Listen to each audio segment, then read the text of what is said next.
스가랴 2장 10절부터 13절 말씀 제가 봉독하겠습니다. 여호와의 말씀에 시온에 따라 노래하고 기뻐하라. 이는 내가 와서 내 가운데에 머물 것임이라. 그날에 많은 나라가 여호와께 속하여 내 백성이 될 것이요 나는 내 가운데에 머물리라. 네가 만군의 여호와께서 나를 내게 보내신 줄 알리라. 여호와께서 장차 유다를 거룩한 땅에서 자기 소유를 삼으시고 다시 예루살렘을 택하시리니 모든 육체가 여호와 앞에서 잠잠할 것은 여호와께서 그의 거룩한 처소에서 일어나심이니라 하라 하더라. 아멘. 자, 우리 다시 한번 계속 당분간 우리 6장이 끝날 때까지는 이 날짜들을 좀 기억을 합시다. 자, 연도는 520년이라고 했습니다. 다리오 왕 2년째 6월 1일 날 학개 선지자가 이제 우리 이렇게 하고 있어서는 안 된다, 다시 성전을 짓자라고 외치고 6월 24일 날 성전 공사가 다시 재개가 되어집니다. 근데 그게 아마 진도가 이렇게 잘 나갈 수 있는 상황이 못 됩니다. 사실 돈도 없고 사람도 없고 물자도 없고 그리고 내부적으로 외부적으로 방해도 많기 때문에 진도가 잘 나가기 어렵습니다. 그래서 8월 달에 8월 며칠인지는 모릅니다. 스가랴 1장 1절은 그냥 8월 달로만 나와 있습니다. 그래서 스가랴 선지자가 1장에서 처음 나와서 서론에서 우리 이래서는 안 된다, 여호와께로 돌아가자. 학개서에서 얘기한 것처럼 자기 집 짓는다고 성전을 황폐케 해놓은 거 안 된다. 정말 우리가 여호와께 돌아간다는 것, 그건 성전으로 돌아가는 것이다. 성전을 짓는 그곳으로 가는 것이 여호와께 돌아가는 것이다. 그리하면 하나님께서 우리에게 다시 돌아올 것이다 라고 8월 달에 외칩니다. 덕분에 9월 24일 날 성전 지대가 완성이 되어집니다. 그 지대는 두 번째 이 성전의 지대는 첫 번째 솔로몬의 성전에 비하면 사실 너무 초라합니다. 참 작았습니다. 그래서 이 작은 성전을 보고 힘을 내기보다 오히려 사실 낙심이 되는, 에이구 저거 지으려고 또 저기다 지어봤자 도대체 얼마나 되겠는데, 이 사람들은 뭘 보고 온 사람이냐면 옛날에 여기서 살던 사람은 옛날 솔로몬의 성전을 보았고요, 바벨론에서 살다가 태어나서 살던 사람은 바벨론의 지구라트 신전들을 보았거든요.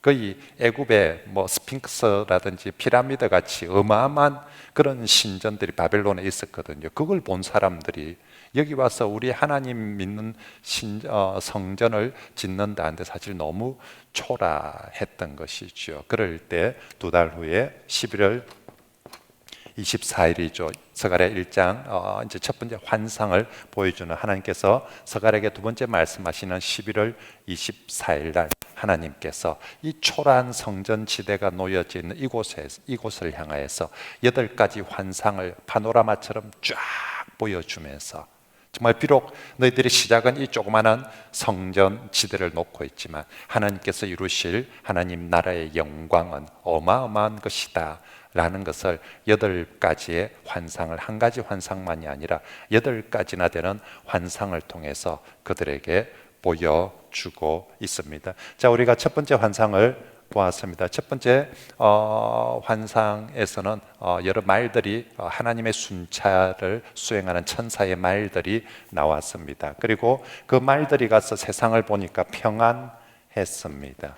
하나님 백성은 고통하고 있는데 세상은 참 평안하게 잘 살고 있습니다. 그래서 하나님이 뭐 하시느냐면 질투하신다라고, 아주 크게 질투하신다. 그래서 하나님께서 평안한 저 이방 세상 사람들 질투하시기 때문에 두 번째 넷불 환상이 나왔습니다. 세상의 모든 권력과 힘을 가진 상징들이 넷불이죠. 그 넷불을 하나님께서 쳐서 부서뜨린다. 네 대장장을 통하여서 하라시라고 했습니다. 참 지금 성전에 와서 똑딱거리고 있는 바로 이런 사람들을 통하여서 하나님께서 가장 강력한 뿔들을, 세상의 뿔들을 다 심판할 것이다. 그래서 두 번째 환상에서는 하나님께서 직접 천사를 통하지 않고 하나님께서 직접 선포하시는 내용들이 있었습니다. 자, 세 번째는 이제 이방에 대한 심판, 그리고 나면 이제 이스라엘에 대한 회복이죠. 이스라엘을 회복하기 위해서 세 번째 청량줄 환상이 나왔습니다. 청량줄은 다시 청량을 하고 세우고 회복하기 위해서, 그 세우는 예루살렘의 특징이 뭐냐면 성곽 없는 성읍이 될 것이다. 지금은 성곽 없는 성읍이라는 이 표현이 참 쪽팔리는 표현이, 부끄러운 표현입니다. 우리가 살고 있는 도시에 성이 없다, 성벽도 하나 없다가 지금은 참 부끄러운 이름인데, 하나님께서 친히 불성곽이 되어 주셔서 성벽이 없는 도시란 것이 자랑과 영광이 되게 해 주겠다라고, 하나님이 친히 불성곽이 되고, 그리고 이 조그마한 성전을 틀을 닦고 있는 이곳에 하나님의 영광이 임하겠다라고, 커서 영광스러운 것이 아니라, 크고 화려해서 영광스러운 것이 아니라 하나님께서 함께 하시는 곳이 영광스러운 곳이다. 하나님이 너희들이 보기에는 작고 초라하고 아무것도 아닌 것처럼 보이지만 하나님이 친히 내가 이곳에 돌아오겠다, 이 성전에, 이 조그마한 성전에 함께 하겠다, 그것이 하나님의 가장 큰 영광이다라고, 그렇게 하면서 이제 내 딸들을 향하여서 2장 7절 말씀에 바빌론 성에 거주하는 시온아, 너희는 이제 그 바빌론 성에서부터, 바빌론 딸들로부터 돌아오라, 도피하라, 출애굽을 하듯이 그 세상, 바빌론 세상으로부터 탈출하여서 하나님의 성을 향하여서, 하나님의 전을 향하여서 오라고 얘기를 합니다. 그러면서 10절에 여호와의 말씀에 시온에 따라 노래하고 기뻐하라. 예레미야 애가에서는 시온의 딸이 정말 애가를 부르는 안타까움인데, 이제는 시온의 딸들을 향해서 노래하고 기뻐하라고 했습니다. 그래서 7절에 10절에 나오는 시온의 딸과 7절에 바벨론 성곽주의 딸이라고 돼 있죠, 그죠? 딸과 함께라고. 그래서 바빌론의 딸과 함께 살지 말고 시온의 딸, 바빌론의 딸을 대조시켜서 그렇게 얘기하고 있습니다. 자, 시온의 딸은 하나님께 기뻐하고 즐거워하라. 이유는 다시 경제가 회복되고 다시 부유하게 될 것이기 때문이 아니라, 핵심은 하나님께서 내가 와서 네 가운데에 머물 것입니다. 특별히 하나님이 머문다면 어디에 머물겠습니까? 바로 저들이 생각하는 이 초라한 성전에 하나님께서 친히 여호와 샴마로 머물러 줄 것이기 때문입니다. 뿐만 아니라 그때 많은 나라가 여호와께 속하여 내 백성이 될 것이고, 여기 히브리어로 백성을 암미라고 그렇게 표현을 하고 있습니다. 구약성경에 모두 한 158번 이 암미, 내 백성이라는 표현이 나오는데, 그 중에서 예언서에 108번, 예언서에서 계속 내 백성, 내 백성, 내 백성, 하나님께서 많이 화가 나실 때는 이 백성 저 백성 그렇게 표현을 합니다. 예언서를 제외하고 내 백성이라는 표현은 좀 더 출애굽을 시킬 때 나는 너의 하나님이 되고 너희는 내 백성이 되리라 라고 얘기를 합니다. 호세아 선지자에서 내 백성 안 한다라고 하는 게 로암미입니다. 암미가 백성인데 로는 부정어입니다. 우리로 치면 아니다. 암미, 로암미가 내 백성. 이제 하나님께서 호세아 선지자를 통해서 너희들 더 이상 내 백성 안 하고 이제 이름을 로암미라고 할 것이다 라고 그렇게 했더랬습니다. 그런데 이제 하나님께서 다시 돌아오시는 저곳에, 저 땅이 회복될 뿐만 아니라 그곳에 하나님의 영광이 임할 뿐만 아니라 그곳에 많은 이방의 나라 사람들이 와서 내 백성, 11절에 그날에 많은 이방 나라가 여호와께 속하여 하나님의 백성, 내 백성이 될 것이다 라고 말합니다. 여러분, 구약 성경에 이방인들이 내 백성 암미가 될 것이다 라고 표현하는 것은 두 군데밖에 없습니다. 하나가 오늘 본문이고, 하나는 이사야 19장에 애굽에 대한 심판을 말씀하시고 나서 결국 나중에는 애굽도 결국은 내 백성이 될 것이다 라고 그렇게 합니다. 이사야 19장을 한번 찾아봅시다. 중요한 구절이라서. 이사야 13장부터 열방에 대한 심판들이 쭉 나오고 있습니다. 그래서 한 나라들에 대한 심판이 쭉 소개가 되고, 이사야 19장, 구약성경 988쪽 이사야 19장에 보면 19장 1절 애굽에 관한 경고라라고, 여기 이 경고 마사는 우리가 스가랴 9장, 12장, 말라기 1장에 나오는 경고와 한글은 똑같은데 다른 히브리어를 쓰고 있습니다. 자, 아무튼 애굽에 관한 경고라라고 19장 1절을 시작하죠. 그래서 애굽에 대해서 심판할 것을 얘기합니다. 하지만 19장 24절 말씀에 그날에 이스라엘이 애굽 및 아수르와 더불어 셋이 세계 중에 복이 되리니. 자, 이스라엘 주변에 애굽과 아수르는 지금 이스라엘을 괴롭히는 나라들입니다. 그런데 하나님께서 이 나라들을 심판하고 나서 종국에는, 마지막 종말의 그날에는 이 나라들도 세계 중에 복이 되리니. 25절에 이는 만군의 여호와께서 복 주시며 이르시되 내 백성 애굽이여. 여기 암미 애굽이여라고 그렇게 부르고 있습니다. 애굽을 향하여서도 내 백성 애굽이여, 내 손으로 지은 아수르여, 나의 기업 이스라엘이여 복이 있을지어다. 이사야에서도 심판을 얘기하지만 심판으로 다 죽이는 것이 아니라 결국은 심판하고 나서는 심지어는 이방 나라까지 내 백성 삼겠다고 했는데, 서가랴에서 다시 한번 열방의 백성들을 하나님께서 내 백성 삼아 주시겠다. 결국 열방도 저기 저 초라한 성전에 임하시는 하나님과 연합하면, 하나님께로 돌아오면 얼마든지 내 백성이 될 수 있다는 것입니다. 그래서 지금 하나님께서 이 환상을 통해서 보여주시고 세우고자 하는 시온은 민족적 시온이 아니라 신앙적 시온입니다. 그죠? 민족적인, 그냥 한 민족이 회복되는 그런 혈통이 회복되는 이야기가 아니라 정말 하나님이 진정 회복시키고자 하는 저 하나님 나라는 신앙적 하나님 나라, 신앙적 시온이다라고. 그래서 다시 예루살렘을 12절 말씀에 거룩한 땅에서 다시 예루살렘을 택하시겠다라고. 그래야 할 때 13절 같이 한번 읽어봅시다. 시작. 모든 육체가 여호와 앞에서 잠잠할 것은. 아멘. 이제 모두가 잠잠하라. 이걸 짓고 나서 말이 많고 탈이 많았거든요. 정말 말이 많고 탈이 많았어요. 그래서 이제는 잠잠하라. 하나님이 일하실 것이다. 하나님이 일하실 것이다. 하나님께서 일하시기 위해서 그 거룩한 처소에서 일어나십니다. 여기 그 거룩한 처소는 하늘 보좌죠. 지금 땅에는 하나님의 처소가 없어요. 땅에는 성전이 없습니다. 그래서 지금 하나님께서 그 거룩한 하늘 보좌, 하늘 처소에서 일어나십니다. 왜 일어납니까? 보좌에 앉았을 때는 통치하심을 다스리고요, 상징하고요. 일어나시면 일하시려고, 뭔가를 행하시려고 하십니다. 그 뭔가가 뭡니까? 바로 이곳에 오시기 위해서, 이곳에 오시기 위해서 하나님께서 하늘 보좌에서 일어나신다라고. 그러므로 너희는 이제 하나님이 오셔서 어떻게 행하실지를 잠잠히 보라고.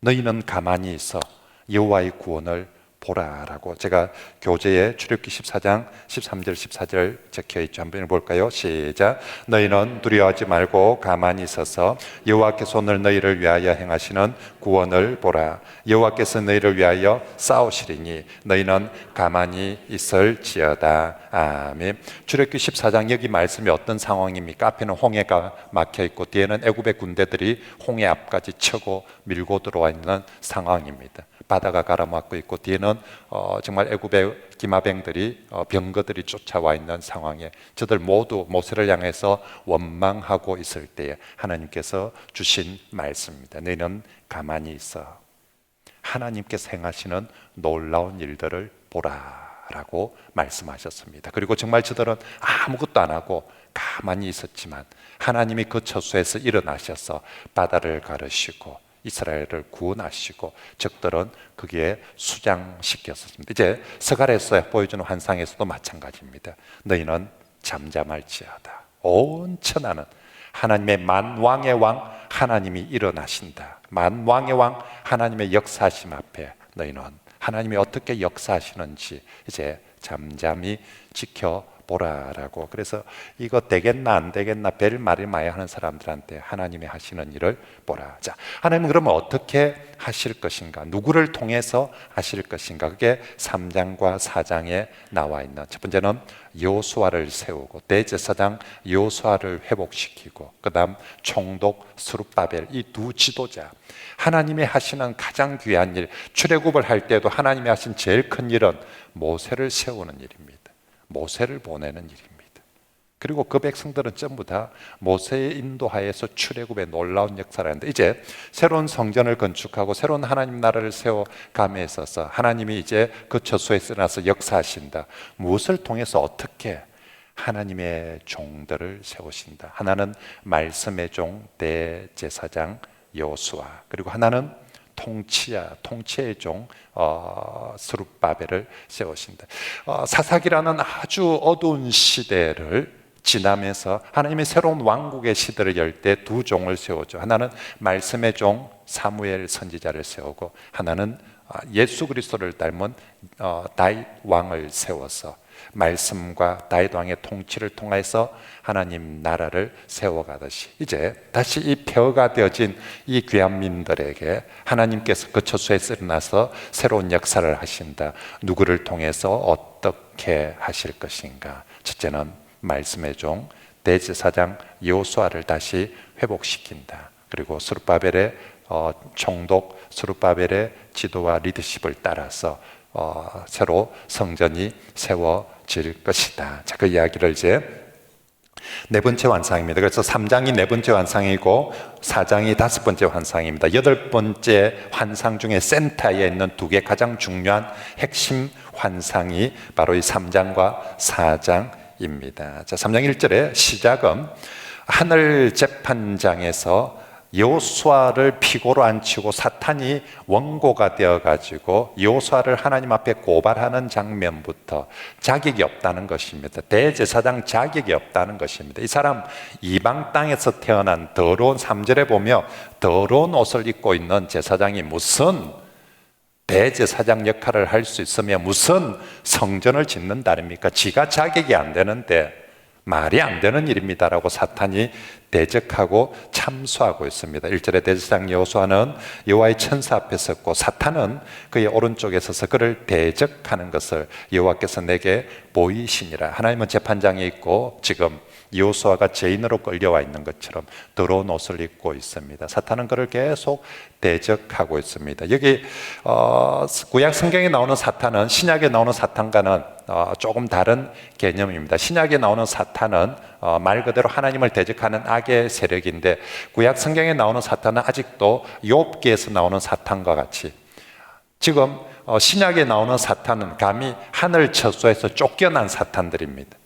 그죠? 하늘에서 쫓겨나서 이제 공중권세 잡은 자로서인데, 구약의 사탄은 아직까지 하나님의 처소 앞에 들어갈 수가 있습니다. 그래서 욥기에서도 사탄이 천상회에 참여하고, 그들의 역할이 뭐냐면 대적하고 고소하고 고발하는 원고의 역할을 주로 이 사탄이 하고 있는데, 스가랴에서 나오는 사탄도 하늘에서 쫓겨난 사탄이 아니라 하나님의 천상회에 참여하고 있는, 그런데 그의 역할은 대적하는, 사탄이라는 히브리어 단어가 동사는 대적하다, 명사로 쓰면 대적자 이렇게 쓰여지게 됩니다. 그런데 이제 우리 구약성경 스가랴서에서 나오는 사탄이나 욥기에서 나오는 사탄들은 다 그 사탄, 더 사탄이라고 되어 있어서 바로 그 존재를 얘기합니다. 자, 고소의 내용은 한마디로 3절에 여호수아가 더러운 옷을 입었다.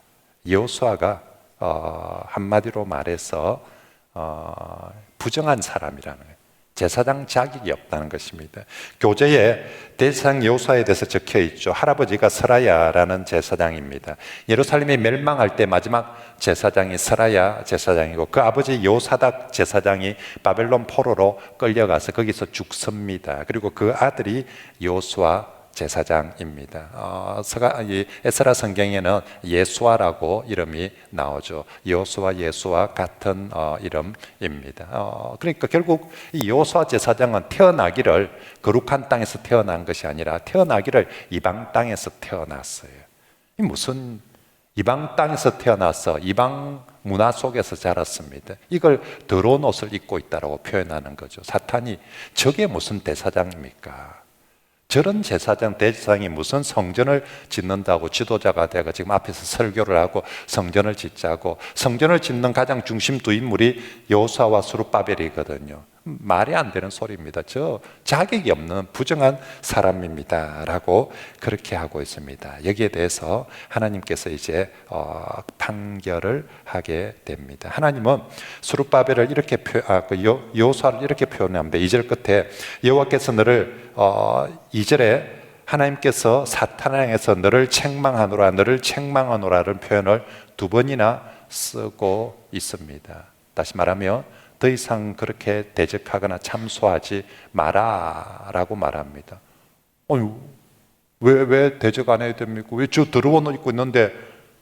하나님이 이제 심판하십니다. 그는 불에서 꺼낸 거슬린 나무다라고 표현을 하고 있습니다. 자, 결과적으로 보면 불에서 꺼낸 거슬린 나무니까 정말 숯금덩이처럼, 그리고 나무 제목으로서 뭔가를 성전을 지을 수 있는 제목 자체가 못 되죠. 불에서 나온, 정말 보잘것없고 또 더럽고 그렇습니다. 하지만 하나님 보시기에는 이미 불의 심판을 받은 사람이다. 그리고 4절에 여호와께서 자기 앞에 선자들에게 명령하사 그 더러운 옷을 벗기라. 또 여호수아에게 이르되 내가 네 죄악을 제가 버렸으니 내게 아름다운 옷을 입히리라.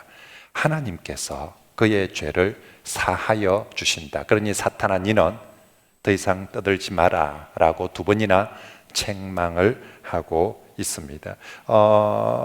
실제로 지금 불에 거슬린 나무라는 것이 여러 상징적인 의미입니다.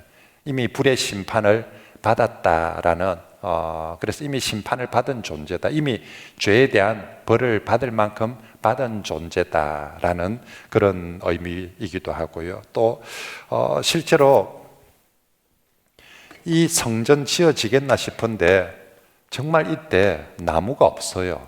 성전을 지을 나무가.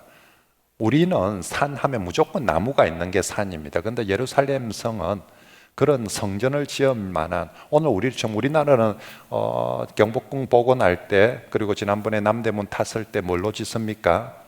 동네 뒤에 나가서 너티나무 가지고 와서 짓고 이래 안 합니다. 아카시아 나무 끊어가 짓고 이러는 게 아니라 금강송 구해가지고, 금방 적어도 국보를 짓고 보물을 짓는데 금강송은 써야, 그래야 뭐 남대문 닫고 뭐 경복궁 닫고 그런 거죠. 그래서 금강송은 우리나라에서 좀 더 보수로 관리 지정해서 하는 것이죠. 적어도 성전을 짓는데 그 시절에 금강송이 뭡니까? 백향목 아니면 잣나무입니다. 레바논의 백향목. 그래서 솔로몬 성전 지을 때 전부 다 백향목. 그러면 이스라엘은 백향목 없느냐? 없어요. 예루살렘에 그런 나무 없어. 예루살렘에 거기 막 산의 토양이 좋은 게 아니라 돌짝밭, 돌산이에요. 그래서 겨우 가장 척박한 돌밭에서 살 수 있는 나무가 감나무, 올리브 나무예요. 그래서 감남산에 올리브밖에 없는 거예요. 올리브 나무, 여러분 나중에 한번 보면 알겠지만 올리브 나무 이런 큰 건물을 짓는 그런 제목이 안 돼요. 그게 그냥 열매, 그늘, 이런 것들이지 그게 제목감이 못 되거든요. 그래서 사실은 뭐 있다고 해봤자 올리브 나무 이런 종류이지, 이런 성전을 지을, 그래서 사실은 여기 쓰이는 나무를 어디 가서 구해와야 되는데, 옛날에 솔로몬 시대같이 돈이 많으면 저 레바논에 보내가지고 백향목들 수입하고 이렇게 큰 나무를 가지고 지을 건데, 지금 어디 가서 산에 가서 나무 구해오자 하고 전부 다 마치 우리 초등학교 때 학생들 뭐 학교 뒤에 농장 짓고 이렇게 하는데, 맨날 뭐 가서 풀 베온나 뭐 거름 가지고 온나 뭐 이러면 아들이 들고 오는 게 뻔하지 않습니까? 이 백성들이 지금 가져오는 게 거슬린 나무 같은 그런 것들만 주워오는 거예요. 아니, 저런 걸 가지고 어떻게 성전이 지어지겠나 싶은 것이지요.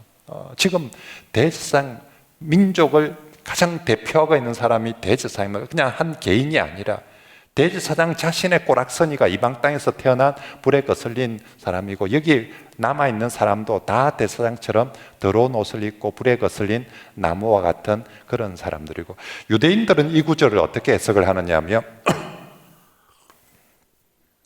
다니엘과 세 친구 이야기 속에 불에 들어가는, 불 속에 다니엘의 친구들이, 세 친구들이 불 속에 들어갔지 않습니까? 그때 불 속에 들어간 세 친구 중에 한 사람이 이 여호수아일 것이다라고 유대인들은 그렇게 해석을 하고 있습니다. 그렇게 믿고 있습니다.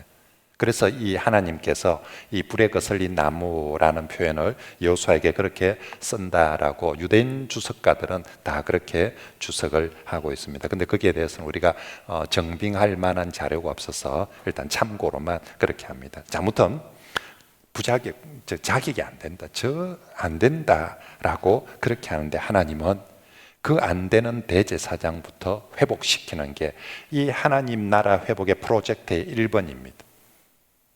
다시 대제사장을 대제사장 되도록, 비록 불에 거슬린 나무 같고 더러운 옷을 입지만, 그래서 대제사장 여호수아의 죄를 용서해. 대제사장의 죄는 개인의 죄가 아니라 민족의 죄입니다. 그게 아온이라, 죄라고 적혀있는 죄는 아온이라는 단어를 쓰는데 이건 개인적인 죄가 아니라 우리 민족적인 공동체적인 죄를 얘기합니다. 대제사장을 정결케 한다는 것은 민족을, 대표를 함께 정결케 하는 것입니다. 그런데 여기 4절에 대제사장의 죄를 깨끗하게 하는데 대제사장 여호수아가 뭐 하는 게 하나도 없어요. 여호수아가 하나님 제 죄를 씻어주세요, 용서해주세요, 뭐 기도를 많이 하거나 빌기를 많이 하거나 어디 가서 뭐 정결한 물에 가서 몸을 많이 씻거나 이런 거 하는 게 없습니다. 전적으로 그냥 하나님이 씻어주시고 용서해 주십니다. 대제사장의 죄를 용서해 주심의 전적 은혜입니다. 오늘 우리의 죄를 바로 이 대제사장 예수 그리스도가 우리의 죄를 용서해 주시고 씻어 주시는 것이 우리가 뭘 한 게 단 1%도 없습니다. 전적으로 주님의 은혜로 우리의 죄가 씻어진 줄 믿습니다. 그리고 하나님 마지막 판결하십니다. 5절에 내가 말하되 정결한 관을 그의 머리에 씌우소서 하며 곧 정결한 관을 그 머리에 씌우며 옷을 입히고 여호와의 천사는 곁에 섰더라. 대제사장 지금 사탄한테 참소당하고 자격 없다라고 정말 더러운 옷을 입고 불에 거슬린 대제사장을 하나님이 다시 깨끗한 옷을 제사장복을 입혀주시고 머리에 제사장의 관을 씌워주시고 다시 그의 위치를 회복시켜 줍니다. 이게 신약시대 우리 한 사람 한 사람이 하나님 앞에서 제사장인데 사탄은 우리 보고 저게 박원일 목사가 무슨 설교를 한다고, 저 성도들이 무슨 예배를 드리고 뭐 거룩한 하나님 앞에 늘 참수하실 때에 우리 주님께서, 우리 하나님께서 우리에게 똑같이 이렇게 적용해 주실 것입니다. 그것을 사도 바울이 로마서 8장에 33절 34절에 적어 놨습니다. 같이 한번 읽어볼까요? 시작. 누가 능히 하나님께서 택하신 자들을 고발하리요 어렵다 하신 이는 하나님이시니 다시 살아나신 이는 그리스도 예수시니 그는 하나님 우편에 계신 자요 우리를 위하여 간구하시는 자신이라. 아멘. 할렐루야. 아멘. 바로 이 장면을 보고 바울이 지금도 마귀는 참수하는 자로 주의 성도들을 그 옛날 대제사장 여호수아를 참수하고 비난했던 것처럼 지금도 고발하고 고소하고 참수하지만 우리 주 예수 그리스도께서 우리의 죄를 용서하시군데 누가 감히 고발하고 누가 감히 정죄하리요. 죽으실 뿐 아니라 다시 살아나시는 예수가 계시는데 감히 누가, 오늘 이 판결에서도 이제 하나님이 이렇게 판결했었는데 감히 누가 대제사장 여호수아에게 시비를 걸고 그렇게 할 수가 있겠습니까? 자, 이제 6절부터 그렇게 회복되어진 대제사장 여호수아에게 옷만 입히고 끝이 아니라 이제 사명을 다시 주십니다. 그게 6절부터 10절 말씀입니다. 하나님께서 여호와의 천사가 여호수아에게 정언하여 이르되 7절에 만군의 여호와의 말씀에 네가 만일 내 도를 행하며 내 규례를 지키면, 딴 거 없습니다. 대제사장 특별한 거 하라는 거 아닙니다. 대제사장에게 다시 하나님의 말씀을 행하고 규례를 지키면 네가 내 집을, 내 집이 뭡니까? 성전이죠. 다시 대제사장이 내 집, 하나님의 집 성전을 다스릴 것이고 내 딸, 하나님의 집 성전의 뜰을 지킬 것이며, 이건 제사장 직무를 다시 한다는 것이고, 내가 또 너로 여기 섰는 가운데 있는 자들과 왕래하게 하리라. 내가 너로 여기 섰는 자들은 하늘에 있는 천사들을 얘기하고 있습니다. 지금 하나님 천사가 6장 6절을 보시죠. 여호와의 천사가 말하고 있거든요. 그래서 여호와의 천사와 하나님 곁에 같이 서 있는 여기 섰는 자들 가운데 왕래하리라라는 것은 대제사장 여호수아가 천상회의에 함께 참여하리라라고 말씀하고 있습니다. 대제사장이 하늘 천사들과 함께 하나님 앞에 같이 참여할 수 있는 길이 뭡니까? 그가 구름을 타고 하늘로 올라갑니까? 아니죠. 대제사장이 지성소에서 하나님을 만나는 그 자리가 바로 하나님과 땅과 하늘이 연결되어지는, 땅과 하늘이 만나는 바로 그 자리인 거죠. 다시 대제사장이 지성소에 들어가서 하나님을 뵙고, 하나님을 배울 때 천사들이 함께 둘러서게 되리라. 결국 대제사장 지위의 일반 제사장과 다른, 대제사장은 유일하게 지성소에서 하나님의 임재의 가장 강력한 임재가 있는 그 지성소에서 하나님을 만나게 되리라라고 그렇게 말씀하고 있습니다. 실제로 대제사장의 역사를 보면 첫 대제사장 아론이 그랬죠. 아론이 정말 불에 거슬린 나무 같지 않았습니까? 아론이 좀 전에 무슨 짓을 했습니까? 출애굽기 32장에 금송아지를 만들어 가지고 난리를 쳤습니다. 그런데 하나님께서 출애굽기 35장에 그를 다시 대제사장으로 세우고 그에게 옷을, 관을 입히고, 대제사장의 첫 번째 제사를 하나님께서 연락하실 때 하늘에서 불이 내려와서 하나님이 정말 불에 거슬렸던 그 아론과 같은 대제사장을, 그의 제사를 하나님이 받으셨다는 것을 불을 내려주셔서 응답해 주십니다. 백성들은 금송아지 만든 저게 무슨 대제사장이 될 수 있는가? 이 이야기가 이제 또 스가랴 시대에 이 여호수아에게도 적용되면 훗날 신약에 와서 대표적 대제사장 반역하고 배신했던 대제사장이 누굽니까? 베드로 아닙니까? 주님의 이 땅에 사람을 제외하고 신약에서 가장 그래도 주님과 가까이, 하나님 가까이 서 있는 사람을 대표하는 그가 바로 베드로였습니다. 그런 베드로가 예수 그리스도를 3번이나 부인을 했습니다. 정말 오늘 여기 있는 대제사장 여호수아처럼 불에 거슬린 나무와 같이 정말 더러운 옷을 입고 있는, 배신의 옷을 입고 있는 그런 베드로였습니다. 하지만 예수님께서 그를 다시 찾으시고 용서해 주실 뿐만 아니라 네가 나를 사랑하느냐, 내 양을 치라, 내 양을 먹이라 라고 다시 사도의 직무를, 사명을 맡겨주신 거죠. 오늘 대제사장에게도 마찬가지입니다. 정말로 대제사장이 옷을 다시 입혀주실 뿐만 아니라 다시 성전을 지키며 하나님을 예배하는 사명을 맡겨주셨습니다. 우리가 하나님을 믿을 때 목사도 그렇고 여러분들도 참 내 같은 인간이, 내 같은 게 참 주의 일을 할 수 있을까 싶은 자괴감이 들 때가 참 많습니다. 그때 오늘 말씀을 꼭 기억하십시오. 정말로 하나님께서 아론을, 그리고 여호수아를, 그리고 베드로를, 그 정말 실패한, 정말 불에 거슬린 나무와 같은 그런 죄인들을 다시 용서해 주실 뿐만 아니라, 그래서 주님의 능력 중에 가장 위대한 능력은 죄를 용서해 주시고 씻어 주시는 능력입니다. 그리고 베푸시는 은혜는 그 죄인에게 다시 사명을 맡겨주신, 다시 목사할 수 있도록, 다시 직분을 감당할 수 있도록 내게 사명을 맡겨주는 것입니다. 그 사명을 정말 우리가 감사하게, 영광스럽게 감당을 하는, 지금 여호수아에게 왜 하나님이 이렇게 합니까? 이제 여호수아 보고 열심히 하라고 이러는 거 아닙니까? 그리고 백성들은 여호수아 말 들으라는 거죠. 그죠? 백성들에게, 아마 백성들 중에 여호수아에게 손가락질하는 사람이 얼마나 자격이 있냐, 저게 무슨 목사의 자격이 있냐.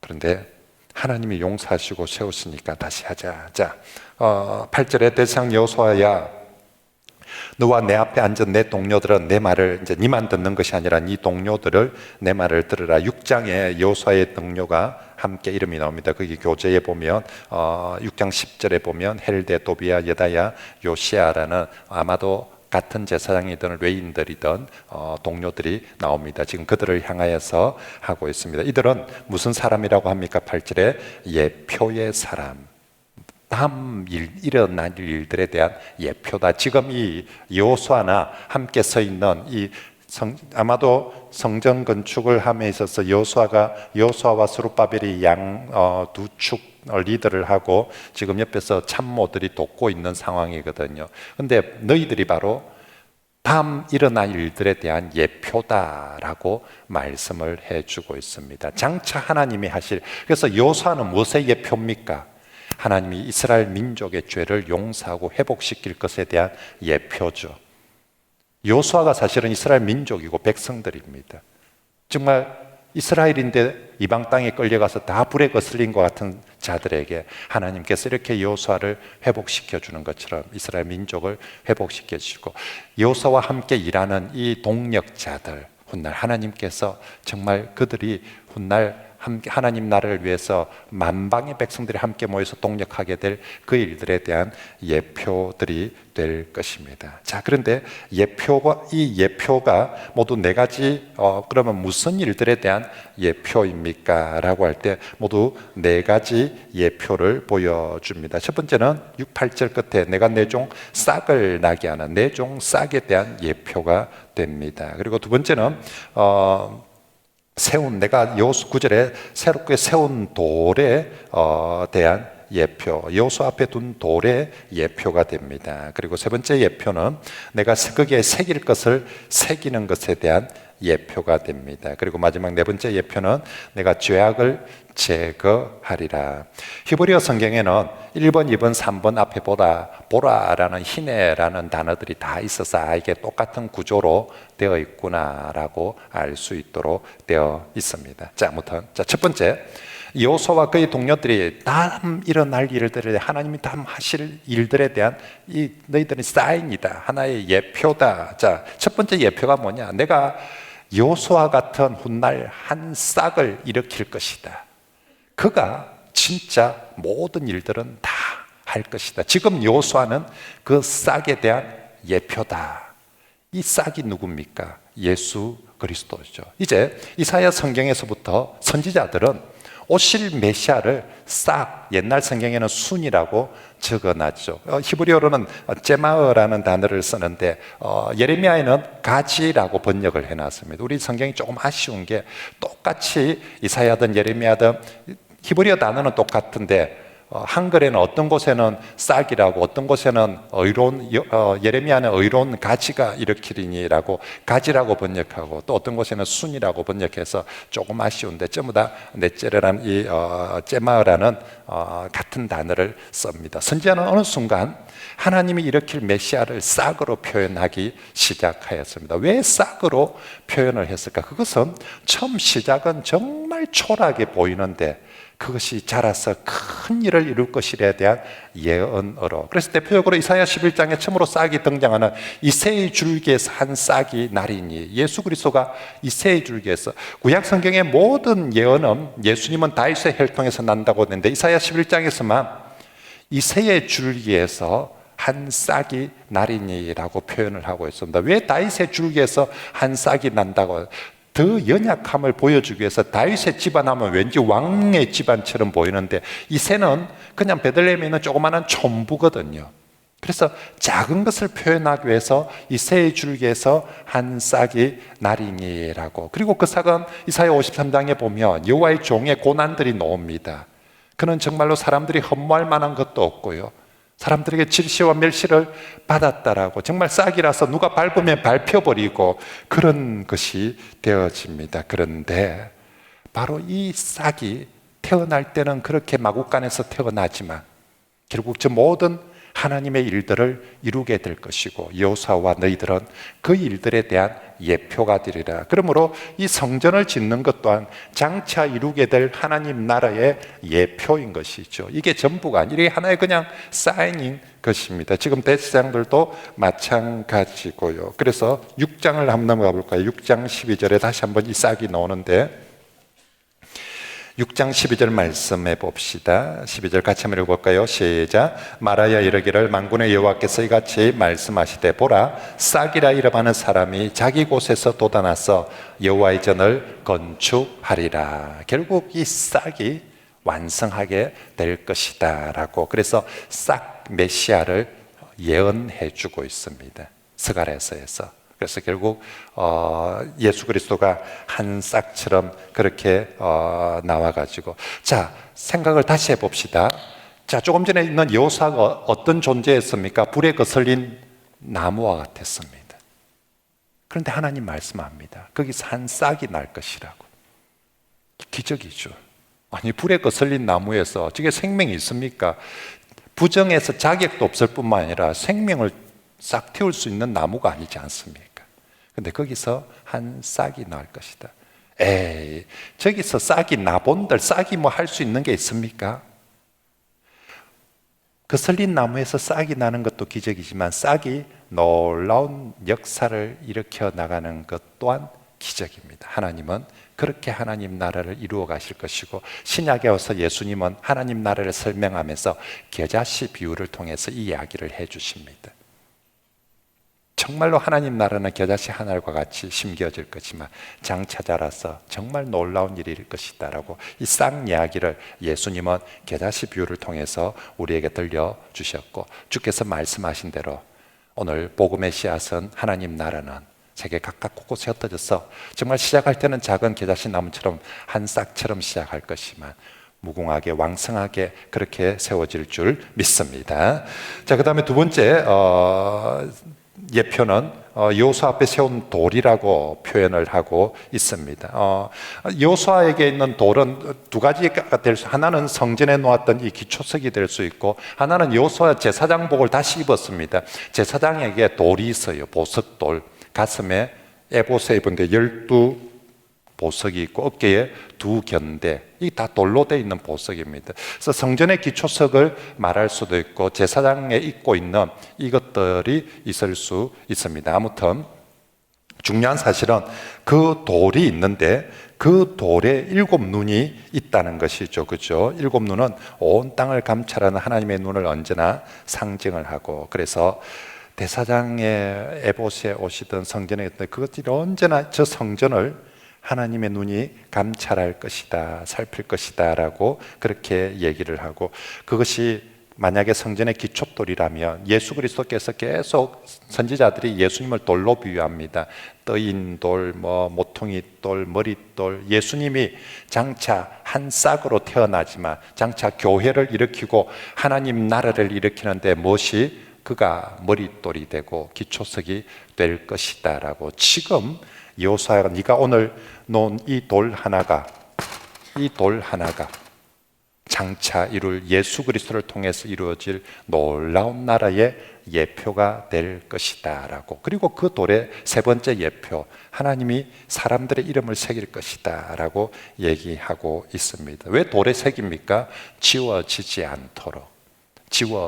우리도 성전 다 공사하면 헌금 많이 한 사람들, 보통 옛날에 성전 완공식 할 때, 기공식 할 때 앞에 머릿돌에 헌금한 사람들, 또 수고한 사람들 이름 쫙 적어 놓지 않습니까? 그죠? 그래서 어느 교회 가면 딱 그 머릿돌 보면 또 그때 이제 한 사람들이 이렇게 쭉 이름이 적혀 있는 경우들이 있는데, 지금 하나님께서 그 돌에 새길 것이다.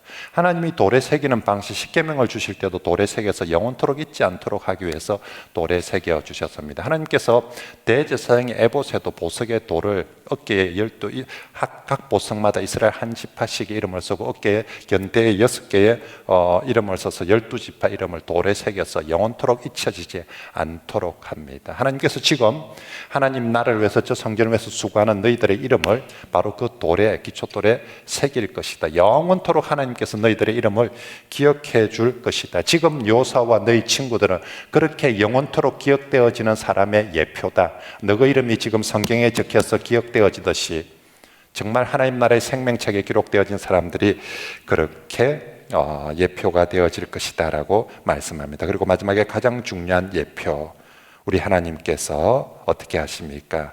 모든 죄를 용서해 주리라. 특별히 9절 끝에 이 땅의 죄악을 하루에 제거하리라. 이게 하루에라고 번역되어 있는 걸 여러분 가로에가 단번에라고 하며 훨씬 더 의미가 정확합니다. 하나님께서 이 모든 죄악을, 조금 전에 대제사장 여호수아의 죄악을 어떻게 했습니까? 단번에 그 모든 죄악을 다 씻어주시고 제사장의 옷을 입혀주셨습니다. 이제 하나님이 이 땅에 너희 민족의 모든 죄악을 단번에 씻어주시고 용서해 주실 것이다. 싹을 통한 가장 위대한 일은, 싹 예수님을 통해서 하신 가장 위대한 일은 십자가를 통해서 단번에 모든 이 땅의 사람들의 죄를 용서해 주신 은혜인 줄 믿습니다. 바로 이 일들이 장차 일어날 일들에 대한 예표다라고 그렇게 말씀을 하고 있습니다. 그리고 이제 10절 말씀에 그렇게 너희들이 죄 용서받고 나면 만군의 여호와가 말하는 그날에 너희가 각각 포도나무와 무화과 나무 아래에 서로 초대하리라. 각각 포도나무 무화과 나무 하나님이 주시는 열매들 풍성함 속에서 서로 초대하리라. 우리가 하나님 앞에 죄가 용서받고 난 다음에 서로의 관계들, 그전에는 죄 있을 때는 서로가 서로를 가인과 아벨의 이야기처럼 형제들임에도 불구하고 서로가 서로를 죽이는, 미워하고 민족과 민족이 싸웠는데, 이제 죄 용서받고 회복될 때는 서로가 서로를 자기 집으로, 자기 삶의 자리로 초대한다.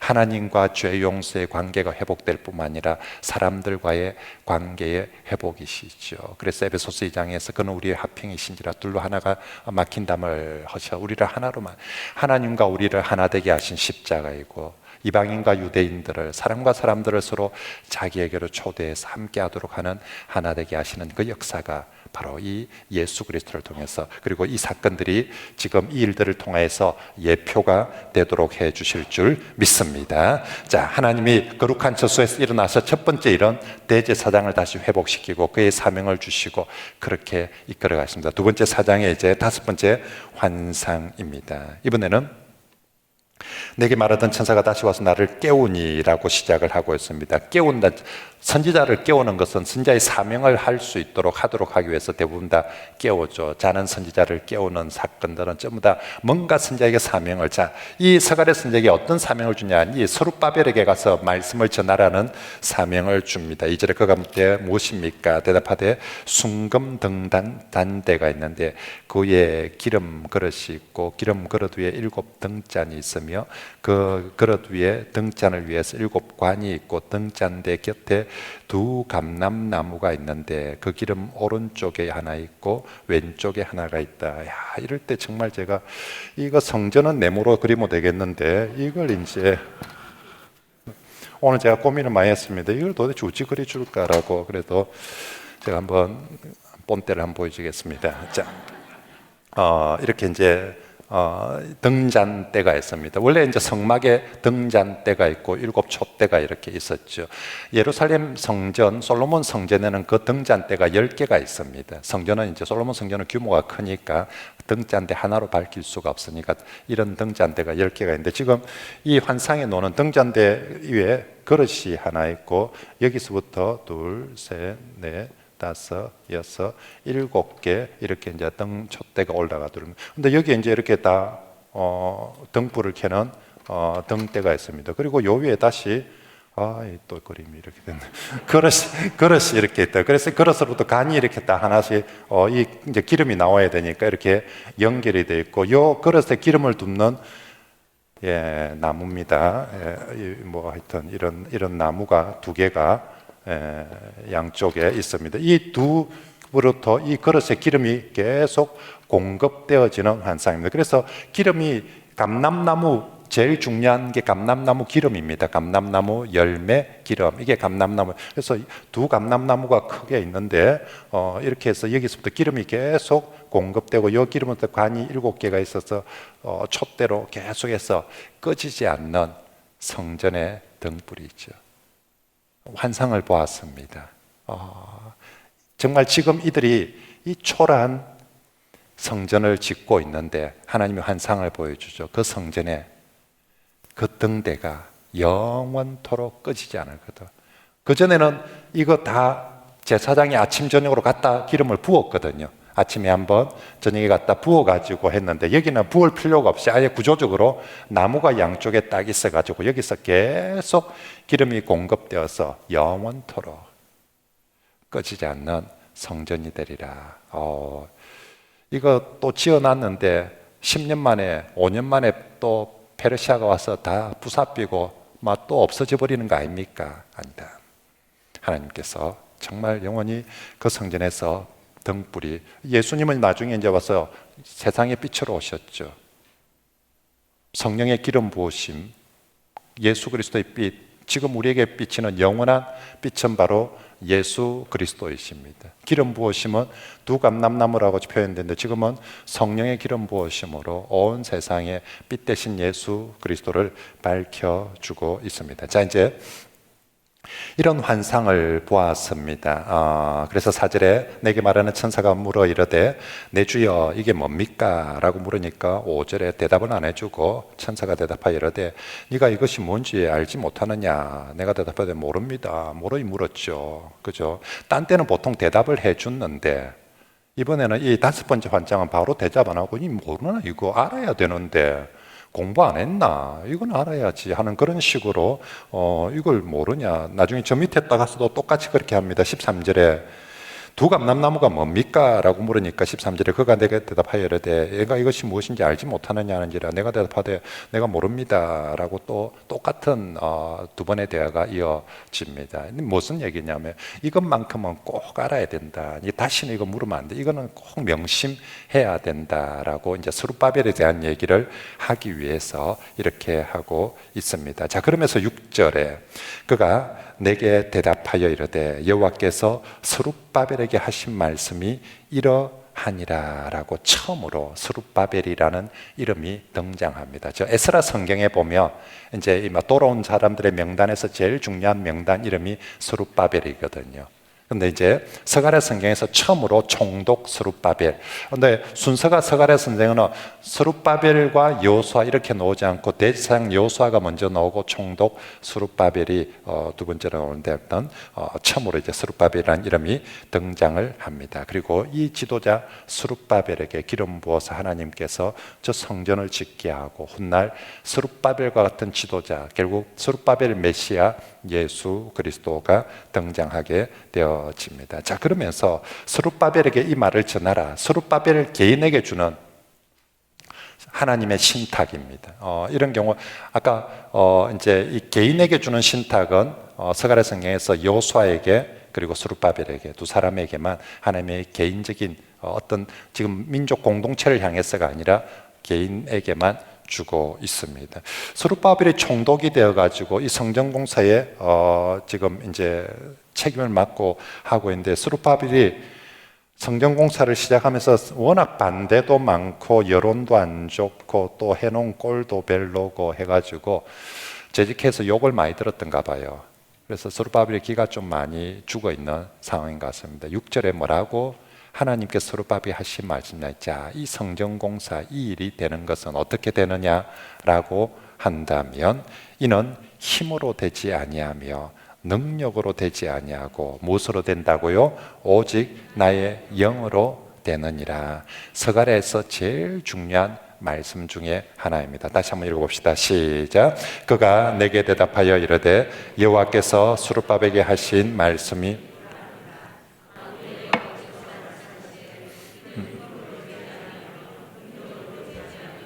오직 나의 영으로 되느니라. 아멘. 믿습니까? 그 시절이나 지금이나 하나님의 대답은 스룹바벨의 걱정이 많습니다. 총독이다 이런 책임 맡고 하는데 돈도 없고 사람도 없고 물자도 없고 반대는 하고 또 막 정말 어렵습니다. 이래가 도저히 하나님은 우리에게 이 일을 여호수아와 스룹바벨에게 하라고 하는데 정말 이게 막 답이 길이 잘 안 보입니다. 걱정하고 있는 그에게 하나님께서 스가랴에게 스룹바벨에게 가서 전하라라고. 이 일은 힘으로 되는 것도 아니고 능력으로 되는 것도 아니고 오직 여호와의 영으로 오직 성령으로 이루어질 것이다. 그러므로 너는 스룹바벨아 너는 아무 걱정하지 말고 오직 성령 의지하고 성령 충만하며 성령의 능력으로 이 모든 일이 이루어질 것이다 라고. 자, 그래서 지금 네 번째 환상, 다섯 번째 환상. 자, 세 번째 환상에서 그죠? 하나님께서 청량줄을 가지고 예루살렘 청량하고 이제 하나님께서 역사를 정말 하나님께서 하고자 하는 역사대로 거룩한 처소에서 일어나셨습니다. 일어나셔가지고 누구를 통해서 할 것인가? 하나님이 세우신 두 지도자 여호수아와 스룹바벨을 통해서 하십니다. 그래서 그들을 회복시키는 게 가장 중요합니다. 어떤 방식으로 할 것인가? 어떤 방식으로 할 것인가? 오직 성령이 너희에게 임하시면 너희가 권능을 받아서, 그죠? 예수님께서 제자들에게 한 말씀과 똑같습니다. 하나님께서 어떤 방식으로 이게 될 것입니까? 오직 성령이 너희에게 임하시면 너희가 그 성령의 능력으로 이 모든 것들은 이루어질 것이다 라고 그렇게 말씀을 해주고 있습니다. 그러면서 7절에 큰 산아 네가 무엇이냐, 네가 스룹바벨 앞에서 평지가 되리라. 그가 머릿돌을 놓을 때 무리가 외치기를 은총이 그에게 있을지어다 하리라 하셨고, 큰 산아, 지금 저 성전을 방해하는 가장 어마어마한 반대를 또 방해거리나 대적들 큰 산이라고 표현을 해 놓았어요. 지금 스룹바벨 앞에 정말 저 성전 공사를 못할 수 있는 101가지 이유가 있어요. 그게 큰 산이에요. 정말 이래서 안 되고 이래서 안 되고 저래서 안 되고 저래서 안 되고 저래서 안 되고 저래서 안 되고 저래서 안 되는 그 많은 정말 안 되는 이유들, 그걸 큰 산이라고. 그 모든 안 되는 이유들아 하나님의 능력, 성령의 능력 도우심으로 그것이 스룹바벨 앞에서 평지가 되리라라고. 스룹바벨 네가 안 되는 100가지 이유를 다 제거할 수 없다. 하나님의 성령의 능력으로 네가 안 된다고 생각하는 저 모든 큰 산들 다 평지가 되게 하리라라고 그렇게 말하고 있습니다. 이사야 40장에서부터 회복에 대한 말씀들 하면서 외치는 자의 소리들을 향해서 위로의 말씀을 외치라라고 하면서 모든 산마다 낮아서 평지가 될 것이고 내 백성들이 돌아오는 길을 하나님께서 산들은 낮추고 골짜기는 돋우어서 평지가 되게 해주시리라. 하나님의 백성들이 오는 길에 방해가 되고 반대되는 모든 것들은 하나님께서 제거하리라. 이게 이사야 40장의 기쁜 소식을 외치는 것의 첫 번째 외치는 소리 중에 하나였습니다. 스룹바벨에게도 마찬가지입니다.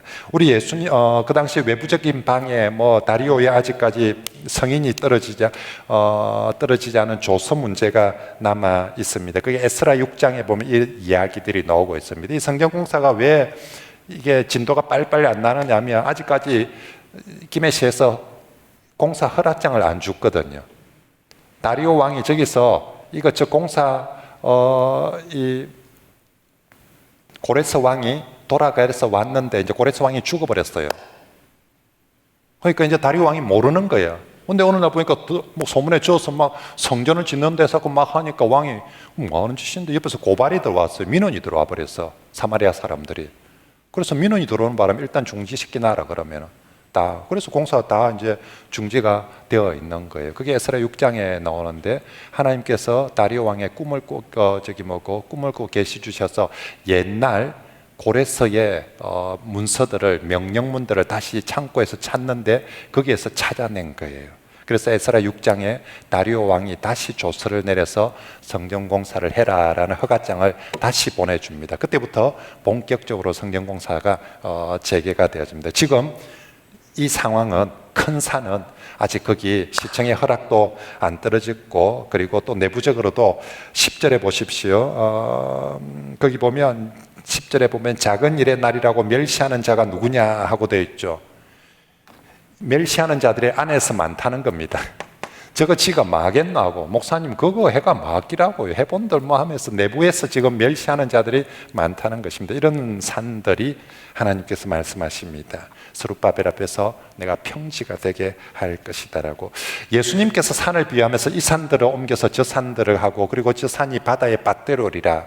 그때도 사실은 비슷한 개념입니다. 그냥 엄청난 기적이 일어날 것이 아니라 성도들 앞에 있는 많은 산들, 성도들을 위험하게 하고 대적하게 하고 고난하는 많은 산들, 너희가 믿음으로 기도하면 그 산들이 저 바다에 빠뜨려져서 사라져버리게. 지금 오늘 스룹바벨 앞에서 큰 산이 평지가 되게 하는 것처럼 주 예수님은 너희가 기도하면 저 산들이 바다에 빠뜨려질 것이고 사라져버리고 없어질 것이다 라고 그렇게 말씀을 하고 있습니다. 뿐만 아니라 사람들이, 무리가 7절에 은총이 스룹바벨에게 있을지어다 라고, 조금 전에 욕했던 사람, 비난했던 사람들이 다시 하나님께서 말씀하신 스룹바벨아, 네 힘으로 되는 게 아니다. 성령으로 된다. 성령께서 역사하시며 산들을 제거해 주실 뿐만 아니라 이를 반대했던 사람들도 정말로 같이 와서 은총이 있을지어다라고 같이 옹호하면서 하는 역사가 일어날 것이니까 걱정하지 말고 해라라고 그렇게 말을 하고 있습니다. 그래서 정말로 9절에 8절에 보면 여호와 말씀이 또 내게만 이르실 때 스룹바벨의 손이 성전의 기초를 놓았은저 그의 손이 또한 그 일을 마치리라 하셨나니, 스룹바벨에게 가장 강력한 확신은 하나님이 너에게 니를 통해서 하신다고 선지자를 통해서 말씀해 주셨다, 이 확신이죠. 이 말씀의 확신.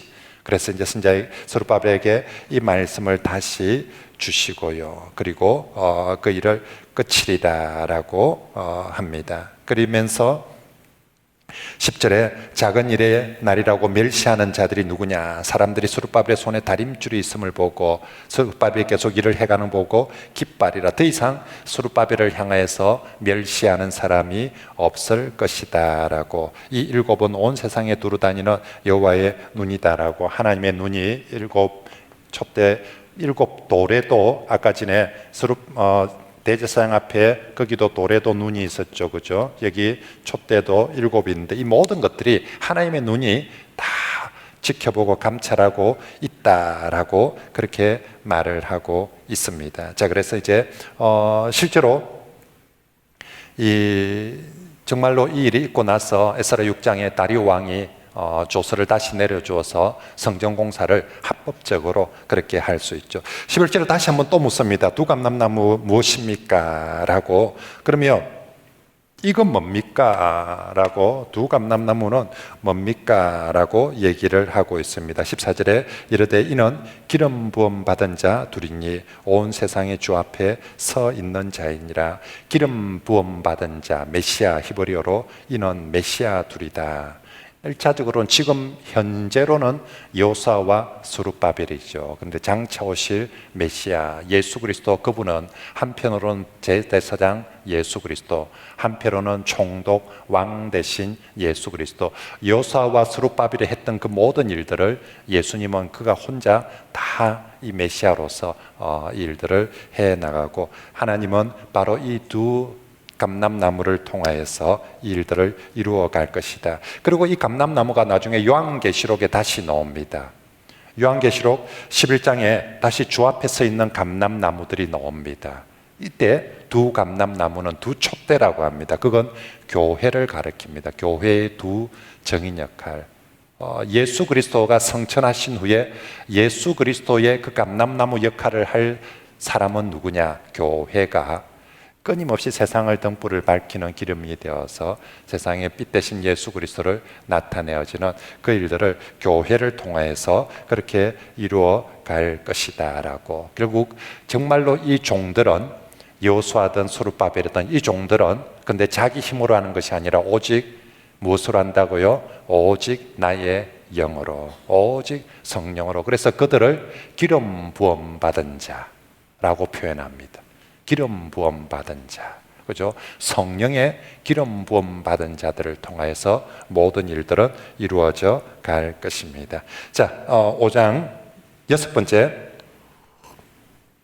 환상입니다. 자, 이제 네 번째, 다섯 번째 여호수아, 스룹바벨, 제일 중요한 이제 이 하나님의 성전 프로젝트를 완성하고 하나님 나라를 완성할 프로젝트입니다. 자, 이방에 대한 심판에 대한 얘기가 나왔습니다. 이스라엘의 회복에 대한 얘기가 청량줄에 대한 얘기로 나왔습니다. 누구를 통해서? 여호수아와 스룹바벨을 통해서 어떻게 하나님의 영을 통해서 이제 남은 거는 여섯 번째 이스라엘의 정화입니다.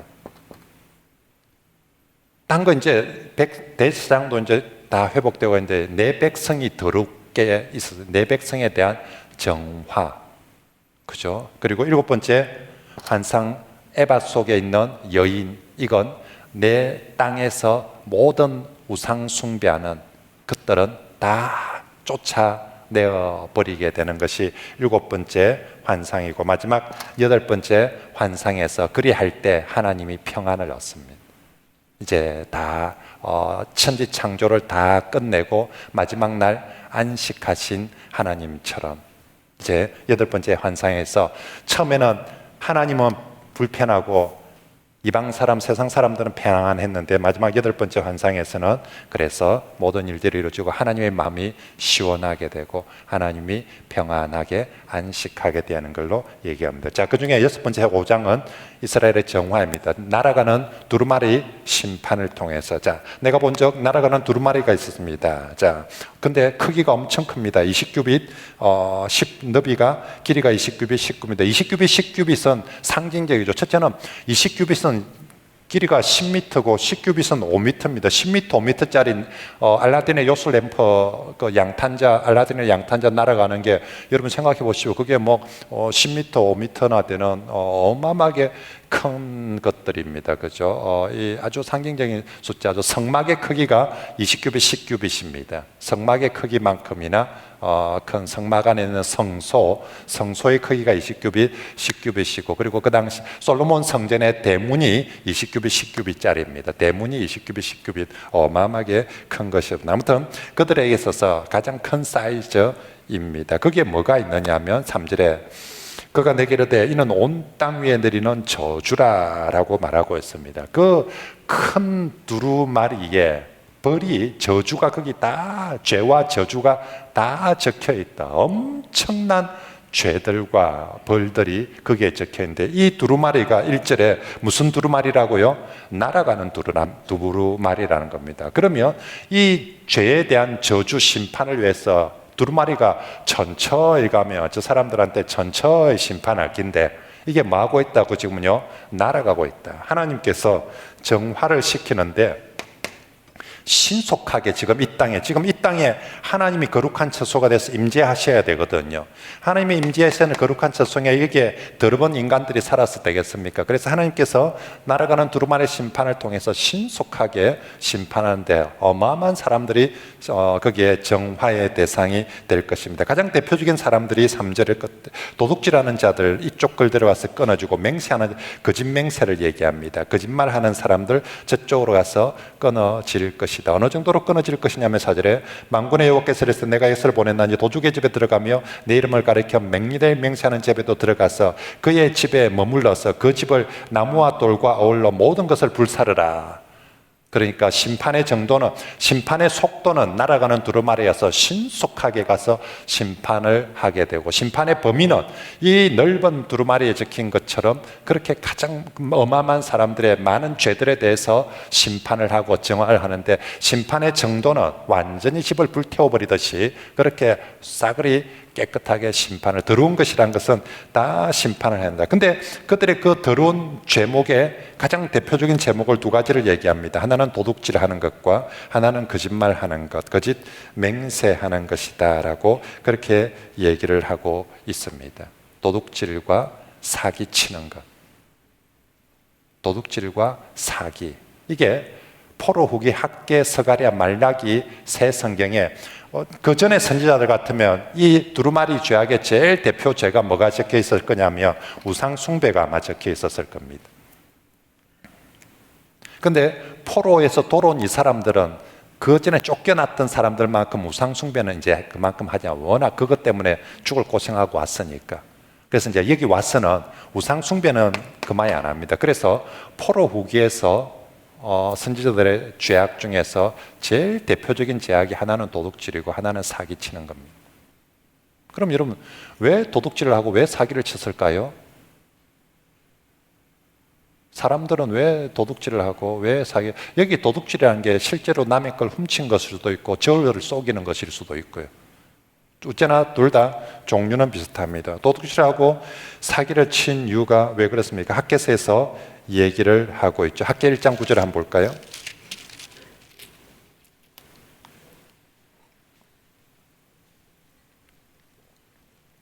자, 학개 1장 9절 끝부분에 보십시오. 자, 이 모든 것이 무슨 까닭이냐? 결국은 내 집은 황폐하였으되 너희는 각각 자기의 집을 짓기 위하여서 뭐 했다라고요? 빨랐음이라.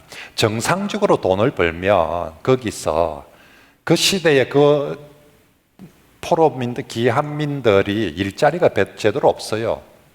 그리고 그 시기 연봉이 경제가 너무 그래서 정상적으로 돈을 벌면 하루에 일당 5만 원 받기가 어려웠어요. 그래서 어느 천년에 어느 천년에 이래가 아파트를 1억짜리 아파트를 사겠나?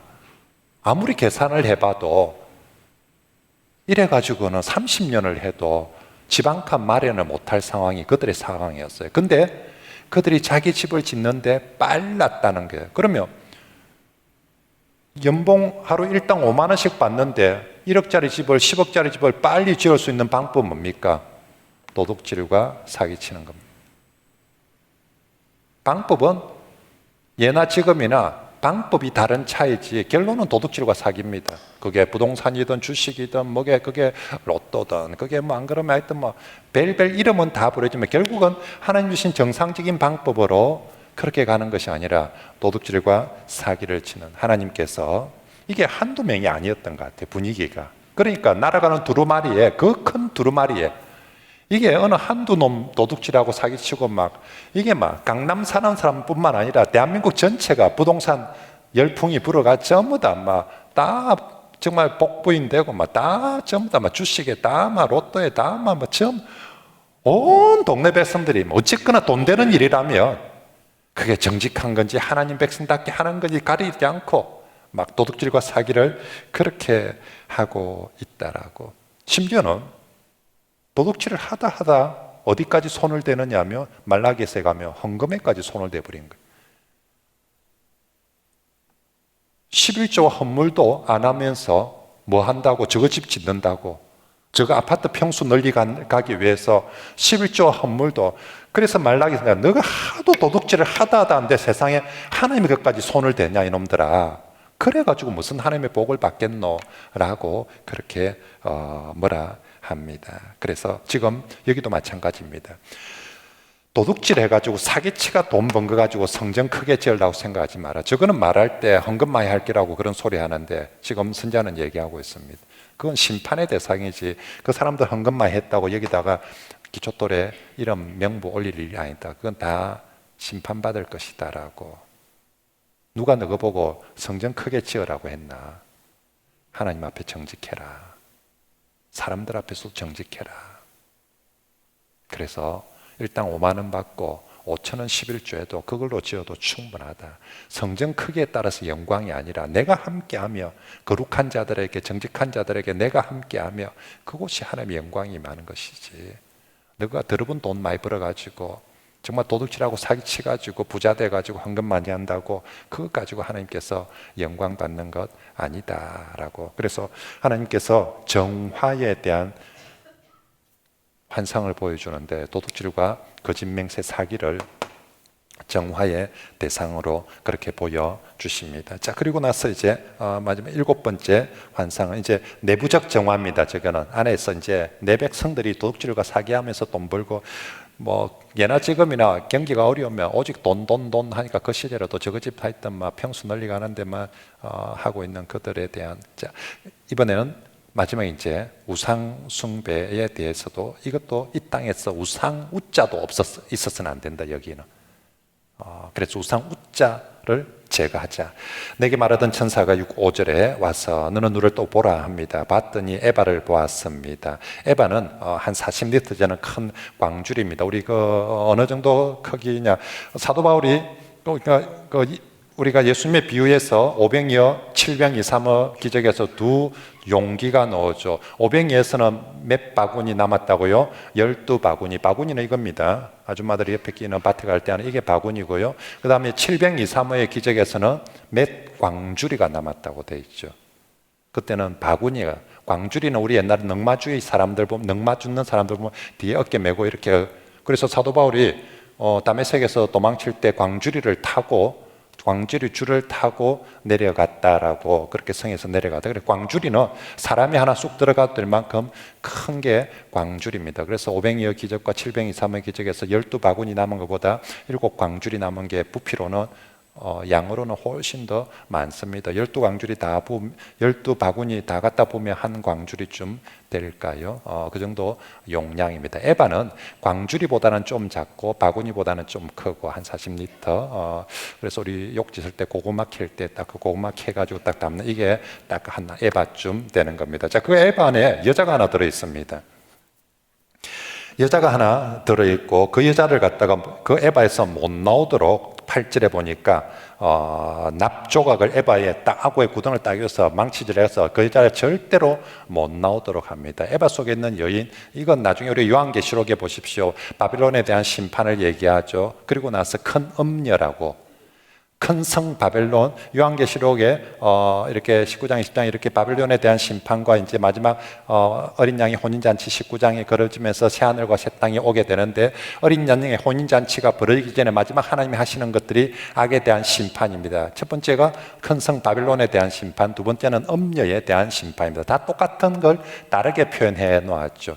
이 지금 에바 속 여인이 바로 그 음녀에 해당하는 우상 숭배를 하는 이방 여신들과 같은 그런 것이죠. 그래서 하나님 앞에 대표적으로 우상 숭배의 악이 바로 이 에바인데, 여기 이 여인을 에바 속에다가 넣어놓고 절대로 못 나오도록 덮어버리고, 9절에 내가 또 눈을 들어본 적 두 여인이 나오는데 학의 날개 같은 날개가 있고, 자 이제 이 에바를 옮겨야 되니까 새들 중에서, 그때는 비행기가 없으니까, 지금 같았으면 비행기가 나타나서 이랬을 텐데 비행기가 없으니까 이 가장 큰 날개, 그다가 레이기에 보면 학은 부정한 새로 나오거든요.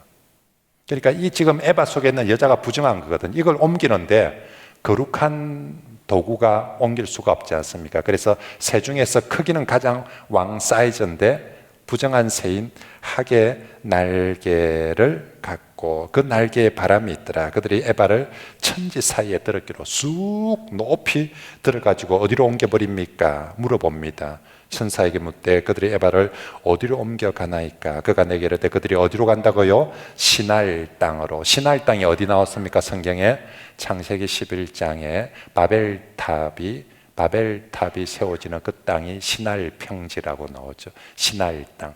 이 시날 땅, 나중에 또 다른 곳에 가면 시날 평지가 있는 그곳이 니므롯 땅이라고. 구약 성경에 시날 땅, 니므롯 땅 똑같습니다. 거기가 어디냐면 바벨론 제국이 있는 그곳입니다. 거기에 바벨론 신전들이 있죠. 바벨론, 페르시아 신전들의 이 여인을 11절에 그가 내게 이르되 그날이 그들이 그 시날 땅으로 가서 그것을 위하여 집을 지으려 함이니라. 준공이 되면 그것이 제 첫소 신전입니다. 이게 첫소란 말이 이방 신전에 머물게 되리라. 그래서 정말로 이 땅에서 하나님께서 정화할 때 내부적인 정화를 하시죠. 7번째 환상에서는 여기 있는 모든 우상적인 것들을 다 저거 원래 있던 하나님께서 요한계시록에도 보면은 심판은 전부 다 바다에 다 빠뜨려 버리죠.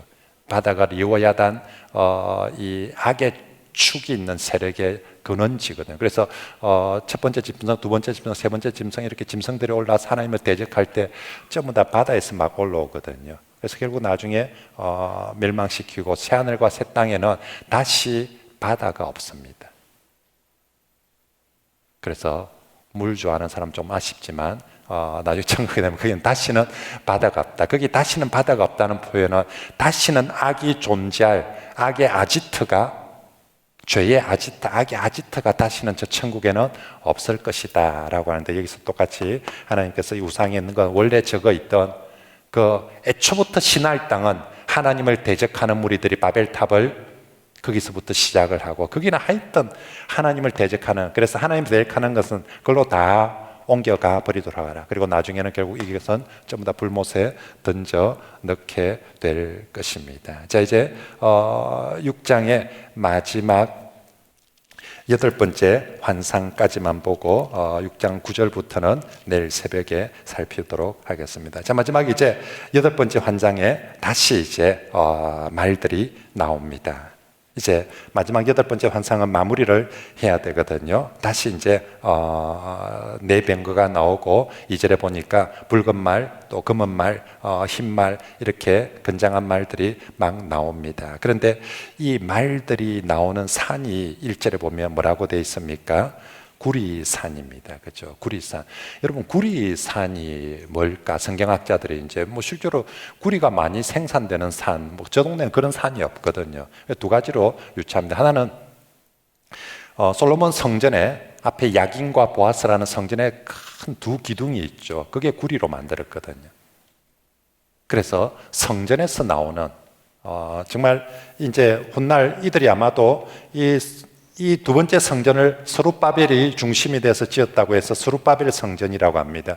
우리가 성경 속에 성전이 세 개가 있죠. 1성전, 솔로몬 성전, 2성전, 이게 2성전입니다. 스룹바벨 성전, 3성전, 헤롯이 지은 신약시대 헤롯 성전입니다. 사이즈는 헤롯이 지은 헤롯 성전이 제일 큽니다. 이방인의 손에 의해서 성전이 지어졌고요. 사이즈가 제일 작습니다. 스룹바벨의 주도에서 지었다고 해서 이 성전을 이성전, 스룹바벨 성전이라고 그렇게 합니다. 아무튼 이 스룹바벨 성전 참 너무너무 작고 사실은 초라합니다. 그럼에도 불구하고 성전을 지으면 옛날에 자기들이 솔로몬 성전을 본 게 있으니까 기둥을 짓는다면 들며 식구들도 기둥을 하고 솔로몬 성전처럼 높기둥을 야긴과 보아서 기둥을 세우겠죠. 그래서 구리산에서 나온다는 것은 성전으로부터 하나님께서 마지막 하나님의 사자들을 보낸다는 의미일 수도 이기도 하고, 또 하나는 구리산은 이스라엘은 전부 다 돌산입니다. 그래서 아침 햇살을 세게 받으며 반짝반짝반짝 빛나게 되는 것이죠. 그 모습이 구리가 이렇게 빛나는 모습처럼, 그래서 많은 학자들은 이 구리산이 처음에 우리가 1번 환상을 볼 때 내가 보니 밤에 환상을 보았습니다. 첫 환상을 시작할 때는 어둠 가운데서 시작을 했더랬습니다. 그런데 이제 마지막 8번째 하나님 보이신 환상은 새벽 여명의 눈동자가 성전산을 이스라엘 산 꼭대기를 성전산을 비추고 있는 그때에 정말 새벽에 일어나 역사하시는 하나님의 모습을 구리산으로 그렇게 표현하고 있지 않는가. 자, 여기에 이제 다시 또 네 말들이 나옵니다. 차이는 1장에도 저 네 말들이 나왔는데 첫 번째 환상에서도 네 말들이 나오는데 마지막 8번째 환상에서 네 말들이 있는데 말들만 나오는 것이 아니라 이번엔 더 강력해졌습니다. 무엇과 함께 나옵니까? 병거도 같이 나옵니다. 고대에 지금 우리 세계의 군사력, 힘은 핵무기, 그 다음에 또 뭐 있습니까? 뭐 전투기 얼마나 뛰어난, 아니면 항공모함 뭐 이런 것들이 이제 지금의 파워죠. 근데 고대의 그 왕의 가장 강력한 파워는 바로 이 병거죠. 마병, 병거. 애굽의 군대의 가장 강력함은 바로 이 병거 600성이, 병거, 구약 성경에 표현할 때 어떤 블레셋이 누가 뭐 할 때 병거 900성을 가졌더라, 병거 600성을 가졌더라. 그러니까 영화 이제 뭐 로마 이런 거 영화 보면 콜로세움 경기장에서 막 이렇게 그 병거 타고 말하고 병거하고 같이 있는 거 달리고 경주하지 않습니까? 이 병거들이 고대에는 왕의 가장 강력한 힘과 권능의 상징이죠. 이게 얼마나 많은가. 근데 이제 8번째 환상에서는 첫 번째 하나님이 순찰자를 보낼 때는 그냥 말들만 타고 보냈는데, 이번에는 하나님이 심판자로 오시기 때문에 말들만 등장하는 것이 아니라 병거까지 등장을 하고 있습니다. 5절에 천사가 대답하여 이르되 이는 하늘의 내 바람인데, 이제 바람은 천사들이죠. 하나님의 종들이죠. 하늘의 내 바람인데 온 세상의 주 앞에 우리 하나님을 온 세상의 주라고 표현합니다. 왜냐하면 이 병거들을 이제 하나님께서 온 세상으로 1번 환상에서도 여러 말들, 네 말들을 온 세상에 보냈는데 마지막 환상에서도 이 온 세상의 주가 온 세상으로 보냅니다. 근데 6절에 보니까 검은 말이 가는 곳이 북쪽으로 가고 흰 말도 북쪽으로 가고요, 어룽진 말은 남쪽으로 갑니다. 동서남북 다 가는 것이 아니라 가장 대표적인 북쪽과 남쪽으로, 북쪽에는 2마리나 갑니다. 검은 말도 가고 흰 말도 가고요. 북쪽은 아까도 얘기한 것처럼 바벨론, 페르시아가 있는 쪽을 북쪽이라고 표현합니다. 이스라엘 백성들이 제일 포로로 많이 끌려간 곳이 북쪽이죠. 남쪽은 애굽이죠. 애굽에도 예루살렘 멸망할 때 예레미야와 함께 애굽으로 피신하고, 애굽은 포로로 끌려간 거 아시잖아요. 애굽으로 피난 간 사람들이 아주 많습니다. 하나님께서 이 말들, 마병들을 보내어서 내 백성들을 억류하고 있는 저 북쪽 땅, 남쪽 땅으로 그렇게 보냅니다. 그리고 7절에 건장한 이 말들을 건장한 말이라고 표현합니다. 왜 건장한 말을 표현합니까? 하나님의 명령을 수행하기에 가장 합당하게 빠르고 건강하고 힘이 있는 말들. 이제 하나님이 보낸 이 천사들이 이제 병거가 있으니까 이건 그냥 앞에 1장 환상에서 순찰하는 말들은 순찰하는 게 임무였습니다. 땅이 어떻는지 살펴보는. 근데 이번에는 병거가 가기 때문에 순찰만 하는 것이 아니라 공격하기 위해서, 쳐부수기 위해서 갑니다. 특별히 북쪽에 있는 8절에 그가 내게 외쳐 말하여 이르되 북쪽으로 나간 자들이 북쪽에서 내 영을, 하나님의 마음을 시원하게 하였느니라. 북쪽으로 간, 정말로 이 하나님의 사자들에 의해서 북쪽에서 하나님의 마음을 시원하게, 하나님의 마음을 편안하게 그렇게 하였다. 결국 북쪽에서 도대체 어떤 천사를 보냈는지 모르지만 결국 북쪽에서 고레스라는 왕이 바벨론이라는 그 무시무시한 제국을 70년 만에 무너뜨려 버리고 정말, 그리고 다시 백성들을 돌아가게 합니다. 그리고 그 고레스 다음 왕인 다리오 왕도 다시 조서를 또 내려서 저 성전을 짓는 데 있어서 도와줄 모든 것들을 도와주어라. 앞으로 저 에스라 6장에 보면 조서를 내리면서 이 성전 짓는 데 방해하는 놈들이 있으면 내가 다 잡아 죽일 것이다. 한 놈 절대로 앞으로 저 성전 짓는데 아무도 방해하지 못하게 하고 저 성전 짓는데 모두 도와주라. 북쪽에서부터 하나님의 마음을 평안하게 하고 시원하게 하는 소식이 들려오게 됩니다. 그제서야 하나님은 안식하게 되어집니다. 하나님께서 정말로 하나님이 하시고자 하는 일들을 세 번째 환상에서 거룩한 처소에서 일어나셔서 일들을 다 하시고 정말로 내 백성들 여호수아와 스룹바벨을 통하여서 이 성전을 정말 하나님의 영광이 함께하게 하고 내 백성들을 정화하고 악들을 모두 제거하고 난 이후에 내 백성들을 다시 북쪽에서 좋은 소식, 포로로 끌려갔던 내 백성들을 다 다시 돌아오게 하고 나서야 하나님은 그 마음이 평안하고 쉼을 얻게 되었다라고, 그 하나님께서 오늘 우리 가운데에서도 하나님, 그분이 이 땅에 하나님 나라를 이루고자 하시는 그 일들을 쉬지 않고 이루실 줄 믿습니다. 여호와께서 일어나실 때 우리는 믿음의 눈으로 너희는 잠잠히 여호와가 하시는 일을 바라보는 그런 성도들이 되시길 바랍니다. 그리고 정말로 거룩하신 하나님이 이곳에 임재하실 때 정말로 거룩한 백성으로, 거룩한 신부로 하나님을 맞이합시다. 우리의 능력으로 되는 것이 아니라고 했습니다. 우리의 힘으로 되는 것이 아니라고 했습니다. 오직 성령으로 이 모든 일들은 이루어지게 될 것입니다. 자, 이제 이렇게 해서 8절까지 하며 8가지 환상이 끝나고 9절부터는 이제 환상이 안 나옵니다. 환상이 안 나오기 때문에 천사도 안 나오고요. 이제부터는 하나님께서 선지자에게 다이렉트로 말씀을 하십니다. 이건 내일 새벽에 살펴보고, 그래서 이제 6장 9절부터는 장르가 이 환상하고는 또 완전히 다르게 이제 이렇게 무대 배경 이런 것들이 이제 그래서 1장 1절부터 6절까지 서론이 나왔던 것처럼 6장 9절부터 15절까지 이제 결론이, 이 환상에 대한 결론의 말씀이 주어지고 7장 1절에 다시 연도가 바뀝니다. 다리오 왕 제4년 9째 달에 이거 시작되고 2년 후죠. 2년 후 다시 또 2년 후에 무슨 일이 있었기에 하나님께서 다시 선자에게 또 말씀하게 하셨을까? 그죠? 사람 하는 일은 다 비슷합니다. 처음에 선자 말 듣고 또 열심히 하다 한 2년쯤 또 돼가니까 아마 또 문제가 생겼던 것 같습니다.